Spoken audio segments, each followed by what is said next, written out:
today I have a two-part video for you about American English academic paragraphs.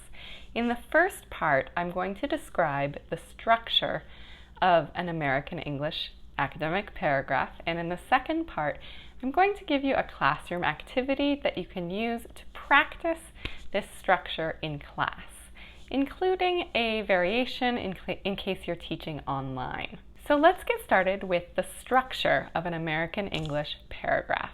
For me, there are really four basic parts of an American English paragraph. We have a topic sentence, supporting details, explanations and examples for those supporting details, and a concluding sentence. So we're going to look at an example paragraph to see those different parts in the paragraph. We'll start by looking at the topic sentence. The topic sentence of a paragraph is the main idea of the paragraph. It's the idea you want your reader to understand by reading your whole paragraph. So in this example paragraph, our topic sentence is, dogs are the best pets for families. Now maybe you agree or disagree with that sentence, but that's my main idea for my paragraph. That's my topic sentence. And it's labeled in green here. Now you'll see the next sentence is labeled in orange. This is our first supporting detail. A supporting detail is a sentence that helps support the idea in your topic sentence. So our first supporting detail here is, first of all, they are loving. Talking about dogs. This is giving a reason why dogs are the best pets for families. Our next supporting detail is, they also help us to get exercise. This is another reason why dogs are the best pets for families. And our last supporting detail, also in orange, is finally, they teach us responsibility. This is another reason why I think dogs are the best pets for families. So you can see we have those three supporting details highlighted in orange. Now, the yellow sentences are sentences that explain or give examples for each supporting detail. So let's look back at the first one.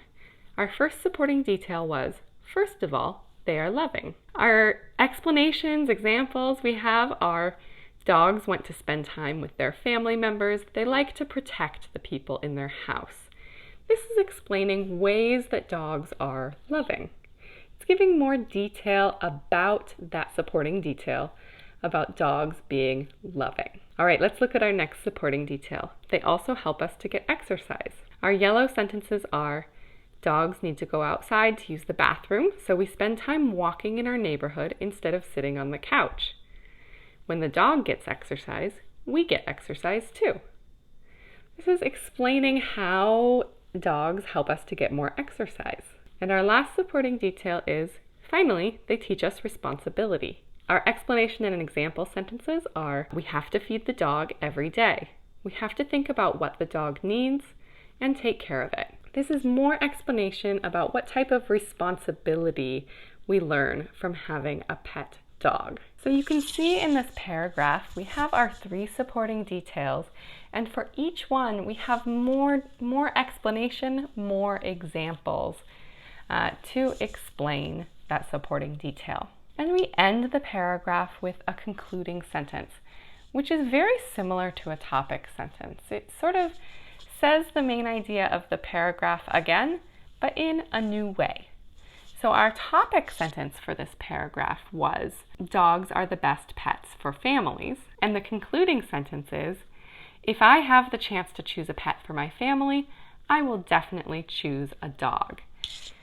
This gives the same feeling of, it's a good dog for a family, but in a new way, in different words. So those are our main parts of a paragraph in American English academic writing. So now I want to talk about this classroom activity to help students practice the structure of these paragraphs. The first step is to write several very simple paragraphs, just like the one I used as an example at the start of this video. I would keep the structure very simple and very uniform.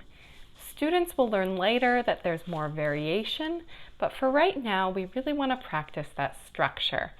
So for all of my example paragraphs for this activity, I have a topic sentence, 3 supporting details, and each supporting detail has 2 explanation or example sentences. And then, of course, a concluding sentence. So all of the paragraphs for this activity should follow that same structure. So you'll write several paragraphs in that format. When you're typing them, put each new sentence on a new line so that it's easy to cut them into strips. You're going to print out the document and cut each paragraph into strips. Each one will have 11 sentences in order to include all of those parts of the paragraph. So you'll bundle those 11 sentences together for each paragraph. Then the student's task is to reassemble the paragraph. I recommend demonstrating this task with one of the paragraphs first. I like to do it on the document camera in my classroom, or you could use Google Slides, or if you have a very small class, you could do it on the table with the strips of paper. So you'll show students how to think through finding the topic sentence, finding the supporting details, and figuring out which explanations and examples go together with which supporting details. And then your students get to practice. You can arrange the little bundles of strips at tables around the classroom, or you can also create a set for each group of students, but that is a lot more labor intensive for the teacher. So students will usually work in groups of 2 or 3, I think is ideal, and they will try to reassemble the paragraphs to create one complete paragraph from those 11 sentences. It's a really great way for students to work together toward a common goal. When students feel like they have the right order, they can ask you to come over and check their answers. They can also ask you for help if they're having a really hard time with a specific paragraph. If students have mistakes in the way that they assembled the paragraph, then you can help them by asking them questions to figure out the right order. But once they have it assembled correctly, encourage them to maybe take a picture of it so that they can review later, and then to mix up the sentences so that the next group of students can practice as well. As students try out each paragraph, they can move to the next one throughout the classroom to practice with more and more examples. If one of the paragraphs seems like it was particularly challenging for your student, then I encourage you to take that one back to your document camera or put it up on the projector, or otherwise share it with the rest of the class. At the end of the activity, you can walk through that most difficult problem together so that everybody gets that practice with the support of the teacher working through the most difficult paragraph that they encountered in the activity. If you are teaching online or remotely right now, you could also do this using Google Slides by putting each sentence in its own text box and moving them around on the page, and having students move those text boxes into the correct order for the paragraph. Or if your students aren't so tech savvy, you could do this as a whole class activity where students discuss it and you, the teacher, move the text boxes into the correct order. I really love this type of tactile activity for encouraging students to understand the organization and see how the sentences fit together to make a cohesive paragraph. Let me know if you have any other suggestions for practicing paragraph organization with your students. I hope you'll try out this activity and let me know how it goes.